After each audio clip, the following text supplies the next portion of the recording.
Pemirsa, warga mengejar sekelompok pemuda yang hendak tawuran di jalanan kota Bekasi, Jawa Barat. Aksi kejar-kejaran antar warga dan kelompok pemuda ini terekam kamera amatir.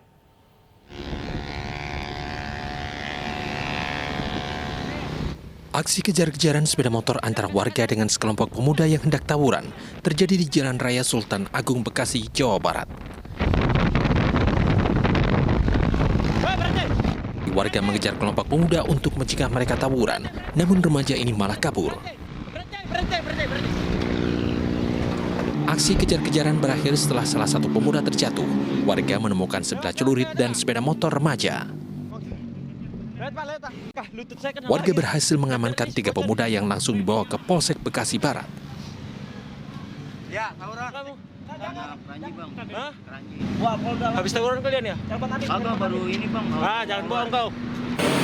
Kita melintas dari Jati Asih ke Galaksi dan kita pas melewati Pasar Kranji dan dapat info dari warga bahwa ada geng motor di kawasan Pasar Kranji. Kita siap mengejar dan tangkaplah 3 dari geng motor tersebut. Aksi kejar-kejaran terjadi setelah warga curiga dengan adanya konvoi sepeda motor hingga menutup jalan. Ditambah lagi sekelompok pemuda nyaris menyerang para pemuda yang sedang berkumpul di pinggir jalan. Tawuran remaja kerap terjadi di kota Bekasi, bahkan sudah memakan korban jiwa. Sebelum tawuran, kelompok muda remaja biasanya berkomunikasi melalui media sosial. Dari Bekasi, Jawa Barat, Rahmat Hidayat, iNews melaporkan. Masih dari Bekasi, pemirsa, 2 kelompok remaja di kota Bekasi, Jawa Barat terlibat aksi saling serang dengan senjata tajam. Ironisnya, sebelum tawuran, kedua kelompok yang terlibat ini saling janjian melalui media sosial.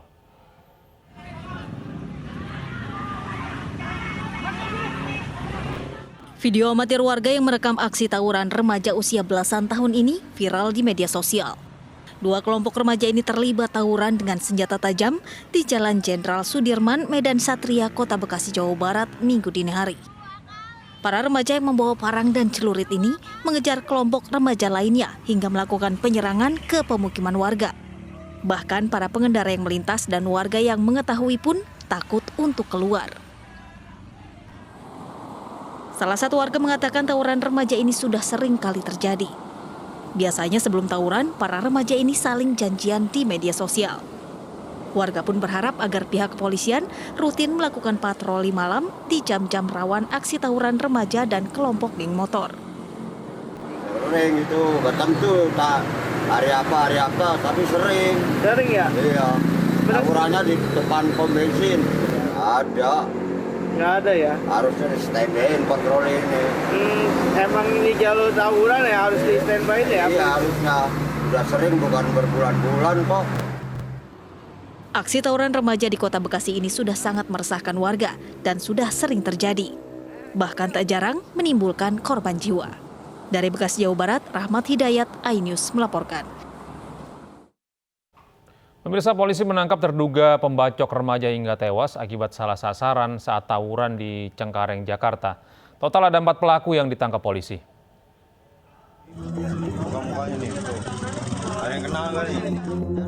Polisi menangkap terduga pembacok remaja hingga tewas akibat salah sasaran saat tawuran di Cengkareng, Jakarta Barat.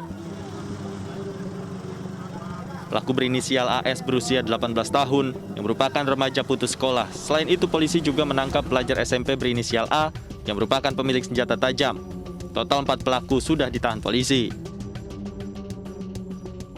Sebelumnya seorang remaja 15 tahun tewas akibat luka senjata tajam di kepala Rabu lalu. Ia menjadi korban salah sasaran saat melintas bersama 2 temannya melewati kelompok pelajar lain yang hendak tawuran. Saat dibawa ke rumah sakit, korban masih hidup, bahkan dalam kondisi sadar dan bisa berkomunikasi. Namun nyawa korban tidak tertolong. Menurut keluarga, sebelum peristiwa terjadi, korban berpamitan untuk bermain PlayStation. Di Jakarta, tim liputan iNews melaporkan. Anaknya terjaring razia balap liar, ibu-ibu emosi karena sang anak tidak pernah menuruti nasihat orang tua. Dalam razia tersebut, polisi menjaring puluhan unit sepeda motor modifikasi ilegal. Ya, jambung ya. Ya.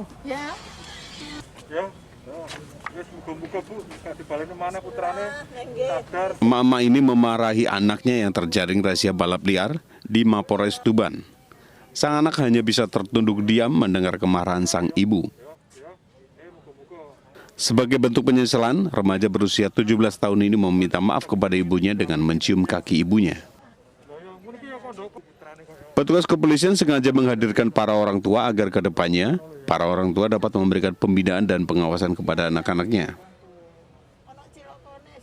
Ya tobat, diminta maaf, tidak akan diulangi lagi. Motornya sudah bisa diambil, Bu, ya? Ya. Dalam razia balap liar di Jalan Soekarno-Hatta ini, petugas berhasil mengamankan 77 unit sepeda motor modifikasi ilegal atau tidak standar.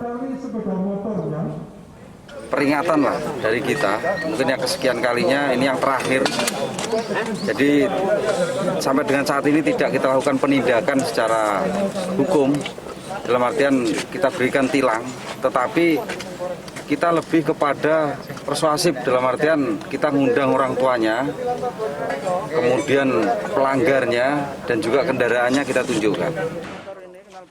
Sementara untuk mengambil kembali sepeda motor, para pemilik diwajibkan mengganti onderdil sesuai standar. Selanjutnya, onderdil tidak standar seperti knalpot brong langsung dimusnahkan dengan cara dipotong menjadi beberapa bagian. Dari Tuban, Jawa Timur, Pipit Wibawanto, iNews melaporkan.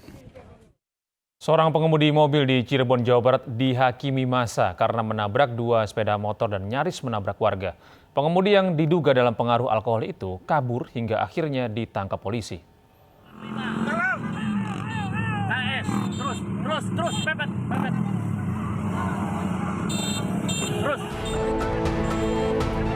Kejar-kejaran antara pemobil yang menabrak sepeda motor dengan warga di kawasan Cirebon viral di media sosial. Pelaku yang panik terus melaju dan menabrak sepeda motor. Kendaraan terhenti setelah terjebak kemacetan di Simpang Kedaung, Cirebon.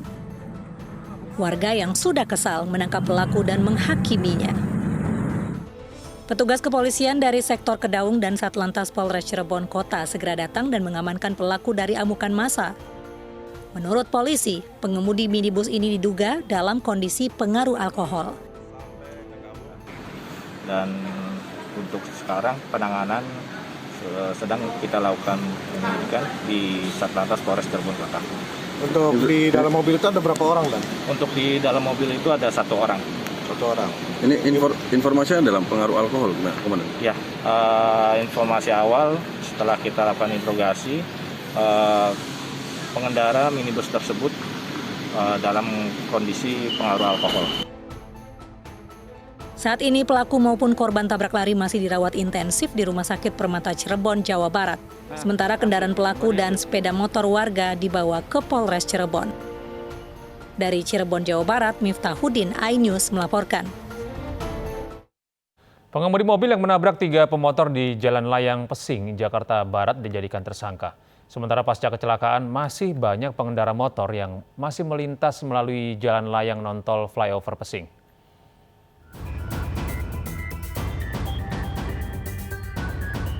Dua hari pasca kecelakaan yang menyebabkan seorang pengendara motor terjatuh dari ketinggian 15 meter di flyover Pesing Daan Mogot, Jakarta Barat, ternyata masih banyak pengendara motor yang melalui jalur flyover Pesing ini.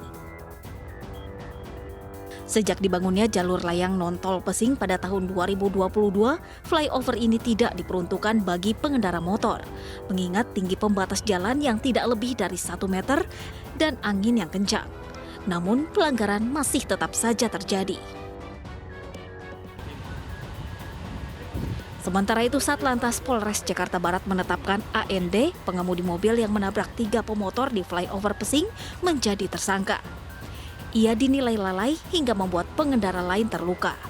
Polisi juga mengenakan sanksi tilang kepada pemotor, termasuk ARS yang terjatuh dari ketinggian 15 meter. Mereka ditilang karena melanggar rambu larangan melintas di flyover Pesing. Baik, sesuai dengan pasal yang kami dendangkan tentunya pasal 283 untuk 3110 ayat 1 dan ayat 3. Untuk statusnya akan ditahan atau wajib lapor, Dan? Sebenarnya ini kita tahan untuk melakukan pemeriksaan secara intensif. Dan kalau untuk korban yang ditabrak sekarang keadaannya gimana Dan kondisinya? Yang satu orang ada di rumah sakit Raya Trauma yang di Grogol, yang satu di Geraha Kedaya, yang satu berobat alternatif. Flyover Pesing adalah jalan layang nontol yang tidak boleh dilintasi sepeda motor. Namun banyak pemotor yang nekat melintas tanpa memperhatikan keselamatan. Dari Jakarta, Sofyan Firdaus, iNews melaporkan. Diduga karena mengantuk, seorang pengendara mobil pensiunan PNS TNI AL menabrak dua pengendara motor di Medan, Sumatera Utara pada Minggu sore. Akibatnya seorang pengendara motor tewas dan satu pemotor kritis.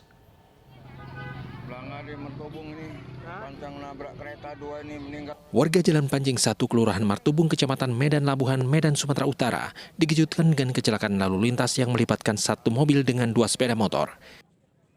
Tiknu Janji, 57 tahun, warga Medan Deli yang merupakan pensiunan PNS TNI Angkatan Laut, menabrak dua pengendara motor hingga mengakibatkan satu pengendara tewas dan satu pengendara lainnya kritis. Diduga pengemudi mobil dalam kondisi mengantuk. Tewas ya, Bang? Orang mana, Bang? Sopir 3, yang satu lagi, Bang?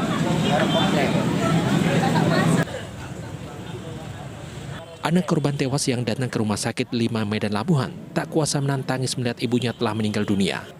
Sementara korban kritis masih dirawat intensif di Rumah Sakit Esmun Medan Marelan. Dari Medan, Sumatera Utara, Yuda Bahar, iNews melaporkan. Sementara itu, pemirsa, seorang mahasiswa asal Palembang tewas akibat kecelakaan di Jalan Tol Kayu Agung Palembang, Tol Trans Sumatera. Insiden tersebut menjadi perhatian karena kondisi jalan tol yang rusak dan berlubang. Kejadian baru jalan tol lah. Allahu Akbar, Allahu Akbar. Buruknya kondisi jalan tol Trans Sumatera kembali memakan korban. Kali ini, seorang mahasiswi tewas dalam kecelakaan maut di ruas tol Kayu Agung Palembang akibat menghindari lubang sedalam 20 cm. Mobil korban menabrak beton pembatas dan korban terpental sejauh 15 meter dari dalam mobil. Jadi korban ini menghindari lubang, banting setir ke kiri dan menghantam pembatas jalan di tengah sehingga terpental. PT Waskita Sriwijaya Tol menyatakan lubang yang timbul di jalur tol karena hujan yang turun terus-menerus di kawasan Sumatera. Selain itu, jalur tol juga sering dilewati kendaraan berat sehingga merusak jalan. Secara general kondisi tol, salah satu ruas tol Sumatera ini kan memang beberapa kejadian lubang timbul karena memang saat ini hujan yang terus-menerus mungkin tidak hanya di Sumatera ya, di Jawa. Nah ini rentan terhadap timbulnya lubang. Terutama tol Sumatera ini banyak dilewati oleh kendaraan-kendaraan truk berat. Ya, yang kita boleh sebut overload, overdimension. Nah, memang kita WST, kalau sebut WST, punya tim untuk sapu lubang. Ya. Tim sapu lubang itu bergerak setiap ada lubang dengan waktu tertentu. Nah, kita belum tahu penyebabnya apakah betul lubang, karena memang infonya membanting setir, kemudian menabrak barier. Nah, ini yang sedang diolah TKP. Ya. Pihak PT Waskita Toll Road bersama PT Waskita Sriwijaya Tol akan memperbaiki dan menutup lubang-lubang yang ada di jalur tol Trans Sumatera agar tak terjadi lagi kecelakaan. Tim Liputan iNews melaporkan. Kita beralih ke informasi lain, pemirsa. Ferdinand Huta Heian mengaku menjadi mualaf dan akan melaporkan balik pihak yang telah menyeretnya ke polisi dalam dugaan ujaran kebencian. Meski demikian, mantan politikus Partai Demokrat itu meminta maaf karena cuitannya telah membuat kegaduhan.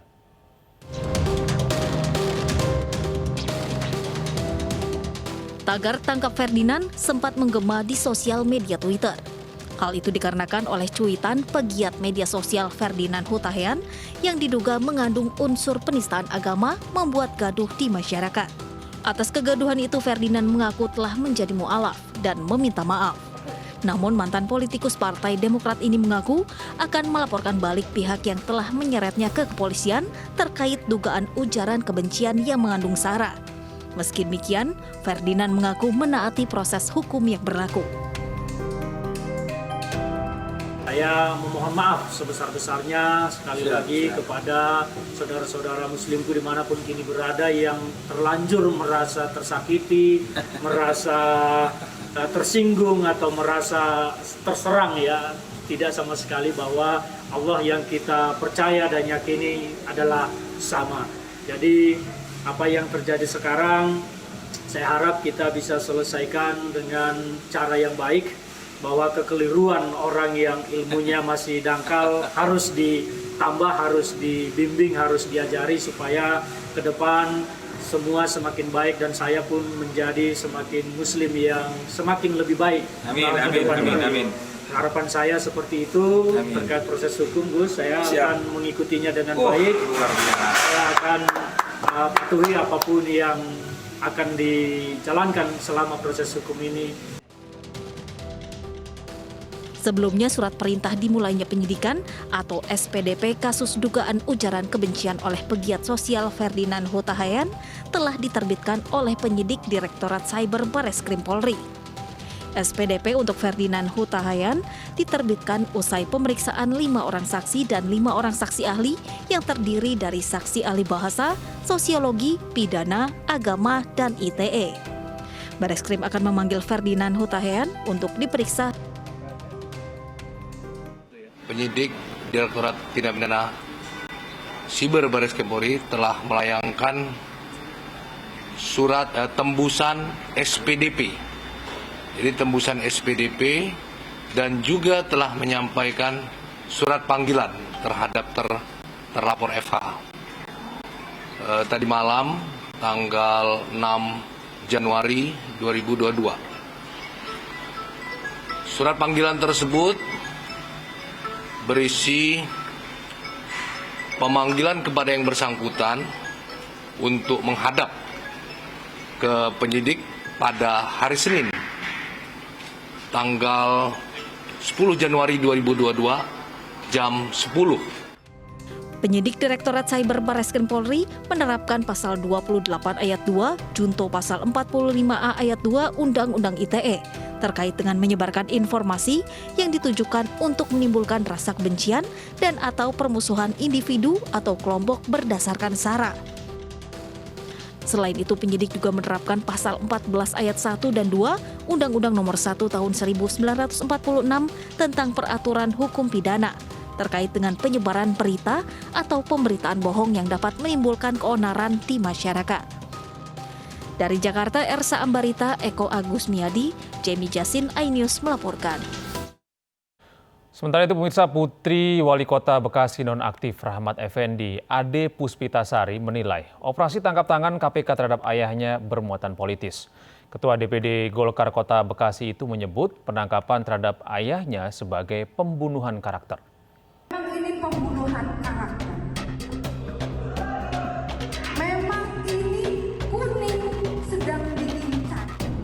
Putri Wali Kota Bekasi nonaktif Rahmat Effendi, Ade Puspitasari, angkat bicara terkait operasi tangkap tangan KPK terhadap ayahnya. Ade Puspitasari yang juga sebagai Ketua DPD Partai Golkar Kota Bekasi ini mengatakan penangkapan ayahnya bermuatan politis. Ade bahkan menyebut ada pihak yang sedang mengincar Partai Golkar. Memang ini pembunuhan karakter. Memang ini kuning sedang diincar. Lebih lanjut, Ade menjelaskan OTT KPK sebagai pembunuhan karakter karena tidak ada uang sepeser pun yang dibawa KPK saat menangkap ayahnya. Bahwa Pak Wali beserta KPK tidak membawa uang dari pendopo. Uang yang ada di KPK itu uang yang di luar dari pihak ketiga, dari kepala dinas, dari camat. Itu pengembangan. Tidak ada OTT. Memang ini pembunuhan karakter. KPK menegaskan operasi tangkap tangan KPK sudah sesuai prosedur hukum yang berlaku dan tidak ada kepentingan politik di dalamnya. KPK juga melakukan dokumentasi secara detail, baik foto maupun video, dalam proses tangkap tangan sebagai bentuk pertanggungjawaban. Kami mengingatkan kepada pihak-pihak agar tidak beropini dengan hanya berdasarkan persepsi maupun asumsi yang keliru ataupun sengaja dibangunnya. Ujaran kontraproduktif seperti ini hanya akan memicu kesalahpahaman masyarakat dan membuat gaduh proses penegakan hukum yang telah taat asas ini. Sebelumnya, Wali Kota Bekasi Rahmat Effendi ditetapkan sebagai tersangka kasus suap pengadaan barang dan jasa serta lelang jabatan di lingkungan pemerintah Kota Bekasi. Pria yang akrab disapa Bang Pepen ini diduga menerima uang sekitar 5,7 miliar rupiah. Gubernur Jawa Barat Ridwan Kamil telah menunjuk Wakil Wali Kota Bekasi Tri Adianto sebagai pelaksana tugas Wali Kota Bekasi. Ridwan Kamil berharap kinerja dan pelayanan masyarakat di Pemkot Bekasi tidak terganggu dengan masalah korupsi wali kotanya. Tim Liputan iNews melaporkan. Pemirsa, tokoh superhero Batman hadir dalam gebiar vaksinasi Merdeka Anak di gedung BSCC Dome, Kota Balikpapan. Cara ini dilakukan untuk mensukseskan vaksinasi bagi anak-anak usia 6 hingga 11 tahun di Kalimantan Timur.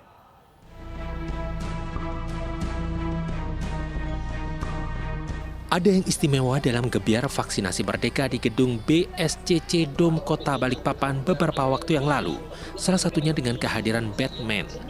Kehadiran tokoh superhero dari DC Comics ini untuk memeriahkan sekaligus menghibur anak-anak yang antusias mengikuti vaksinasi massal bagi anak-anak usia 6 hingga 11 tahun.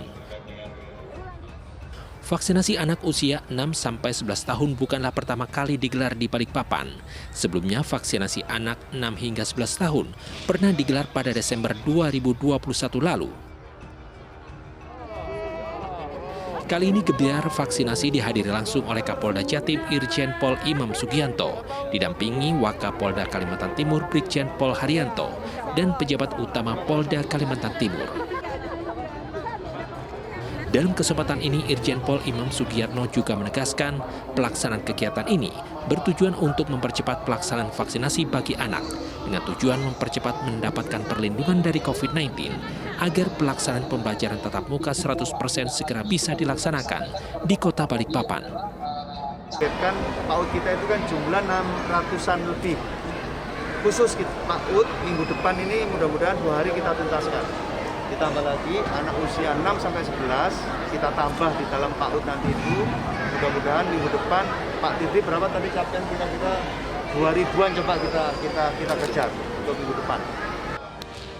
Sementara itu, vaksinasi juga terus digencarkan oleh pihak kepolisian, dinas kesehatan, dan pihak-pihak terkait secara door-to-door untuk menjangkau masyarakat yang tinggal di pedalaman Kalimantan Timur. Dari Balikpapan, Kalimantan Timur, Tim Liputan iNews melaporkan. Merayakan ulang tahun ke-40, Kerajaan Inggris merilis 3 foto terbaru Kate Middleton. Informasi mancanegara akan hadir sesaat lagi.